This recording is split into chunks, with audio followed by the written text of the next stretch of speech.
Hey folks, and welcome to my critique of Warhammer 40,000 Dawn of War. Just a friendly reminder that if you haven't completed the game, there will be spoilers in this video. If you wish to avoid them, please press pause and go play the game before returning. For everyone else, let's continue. Earlier in the year, I made an impressions video on Dawn of War 3. In it, I lamented the shift away from cover and how the focus of combat now revolved around hero units instead of squads. This was based on my memories of Dawn of War, which I hadn't played for years. I thought it might be a good idea to return to the 2004 real-time strategy game to see whether my memories were tinted by nostalgia, and if not, what about Dawn of War's design makes it such a memorable and fun to play real-time strategy experience? That's what this video is here to find out. I'm going to start with some of my early thoughts while playing and how they may have changed by the final mission. In the first couple of missions, I questioned whether or not I should build to the player cap. Dawn of War has a limit on how many units and vehicles you can create at one time, resulting in choices that have to be made as stronger units will take up more unit slots. In the final mission, I was cursing my unit cap, as I could only afford one Terminator squad.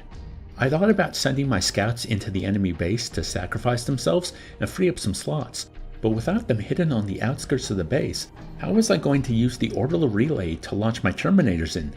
I'll bring this up later, but it's funny how I thought my solution to many levels was to just brute force my way through with unit numbers, while the unit and vehicle cap actually makes Dawn of War different than many of its contemporaries. In those games, as long as you have the resources, you can create as many units as you like. There's a lot of waiting in most real-time strategy games. In the early levels, I thought that perhaps waiting was tied to the core of the genre, and maybe that's one reason it's fallen out of favor. While you can't fully remove the waiting around for things to happen, such as crafting units and buildings, in the last few missions, I made the choice to be more proactive. If I have to wait around, I might as well be doing something, right? I used my scouts to scope out the map, including all the strategic points, which I would send Marine squads to capture. Hey, I might as well gain more resources and establish a presence over as much of the map as I possibly can. There's a quote attributed to one of the designers of Civilization 4. Fun is meaningful choices divided by time. I wondered if an RTS is truly meant to be about consistent, meaningful choices. Is any game? Without downtime, a consistent barrage of meaningful decisions would become exhausting. It would be like playing a Michael Bay movie. Plus, the concept seems to go against how an RTS is played, or perhaps at least how I play one. I think there are two main RTS playstyles, and it's not a case of one or the other. Both are needed. It's just that some players lean more heavily towards one in particular. I call them prepare and execute, and keep pushing forward. Prepare and execute is building up a base, building up an army, and then sending the army towards the enemy. Maybe you'll scout ahead and find the best entry point. Maybe you'll break up your army into separate pieces and attack different areas all at the same time. However you approach it, it's essentially playing defensively until you're ready to go on the offensive. Keep pushing forward is the opposite. Don't just scout ahead, send the squads you would be defending with out into the world. Capture every strategic point you come across, keep testing the enemy's defenses when you find their base, and build as many new bases as you need to, so your new units don't have far to travel. I am definitely in the prepare and execute camp. So much so that to me, the joy of the game has always been to craft the right combination of units, vehicles, and weapon upgrades before clicking attack move on the enemy and seeing what happens. A set it and forget it mentality. As I became more confident playing mission after mission, I found myself edging towards keep pushing forward. It's at least something to do while waiting. With this talk of squads and weapon loadouts, let's examine some of what I feel are the core attributes of Dawn of War. Squads, reinforcements, and cover. I've mentioned the right combination of weapon loadout. Each Space Marine squad can enhance itself with up to 4 advanced weapons: a flamer, a heavy bolter, a plasma gun, and a missile launcher. Do you create different squads with different loadouts, placing them where you think they'll have the greatest effect? Will you make one of everything, or will you find the right balance for all situations? About halfway through the game, I found that a heavy bolter, a plasma gun, and 2 missile launchers worked wonders. The missile launchers are a must for dealing with buildings and vehicles. The heavy bolter is great for suppressive fire and long-range attack, and the plasma gun packs a greater punch and can be used on the move. Terminator squads, scout units, and most vehicles have advanced weapon choices as well. These choices, along with a selection of units, can favor the personality of an individual playstyle, but we'll discuss that later. Another element of the squad is that of morale. If a squad is on the front lines getting wailed on, it's not going to take them long for their morale to break. If there's a sergeant in the squad or one of the leader units is attached, the squad will gain morale boosts, and if they're near their breaking point, the rally ability can be used to raise morale and keep them fighting. This runs alongside reinforcement. If a squad is in a situation where their morale is being tested, chances are that squad is losing units. By clicking the reinforcement button, new units can be added back to the squad so they can keep fighting until they win, until their morale breaks and they scatter, or until they're decimated. This plays into the honor of the Space Marines and how retreat is a dirty word. Although, to tell a secret, I would sometimes pull a squad back and let others take punishment while the original squad bolstered its numbers again. Shh. We now come to the importance of cover. This is an area where my memory deceived me. Cover is important. A defending squad in heavy cover can hold out against great odds, but my memories of advancing troops hopping from crater to crater and ruin to ruin couldn't be further from the truth.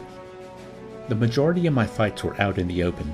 If cover aided me on my way, great, but once again, army composition and weapon loadout were the deciding factors.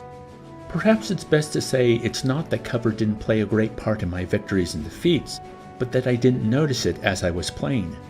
I think I understand why in Dawn of War 3, cover is a zone you capture and hold. It's trying to treat the mechanic as something more important instead of incidental. But even though cover didn't play as great a role in Dawn of War as I remember it, I prefer the idea of the map itself providing benefit and detriment to the player, depending on where they are and where they choose to fight. Each mission in Dawn of War follows the same formula. I always started on the back foot. Whether it was a lack of resources, the base not being in a great location, or an elder farseer harassing my growth, the most exciting and turbulent part of the game was always in these opening moments before the base had been completed. Since I played in a prepare and execute manner, once the base was up and I was well fortified, I would start building the army that would crush the opposition. Then I would crush the opposition, ending the level in a place of gleeful power. The campaign only had me playing as the Space Marines, while in skirmish and multiplayer there are 3 other races to pick from. There are definitely pros and cons to this. The con is that I would have loved to have played as one of the other races, specifically the Eldar, as their use of warp gates to hop around the level intrigued me. The pro is that you become very familiar with the Space Marines build order and which upgrades are necessary. Learning what is crucial and what can wait until you're solvent is very important in those early stages when resources are low. When discussing weapon loadout, I talked about the ability for a player to express their individual personality, how perhaps based on the player, weapon loadouts and army composition can be radically different. I don't think this will affect build order too much, as certain buildings do need to be built to upgrade and access the next tier, but it could have an effect on what upgrades a player prioritizes. For example, aside from the missions that they were necessary in, I never built an Assault Marine squad, a Whirlwind, or a Land Raider. Perhaps if I had played longer, I might have found uses for these units. But while I grew to love late game units like Terminators and Predators, working them into my army composition, I saw no need to understand how those other units would benefit me. How different might the approach of another player be? Would these units feature prominently in their army? Is this only a campaign question? My thoughts are that the best players have found optimal army composition and weapon loadout strategies for situations they might face, so this aspect of player personality doesn't matter at all for multiplayer. Instead, I think multiplayer might rely on the best plan, with the match going to the player who can most easily adapt and counter their opponent's plan. This is why I was wondering if I was brute forcing single player despite the unit and vehicle caps. I set out to discover what made Dawn of War fun and memorable to play. We covered caps that limit the ability to swarm the field with units, different playstyles revolving around defense and offense, or what I felt are the core attributes of the game: squads, reinforcements, and cover.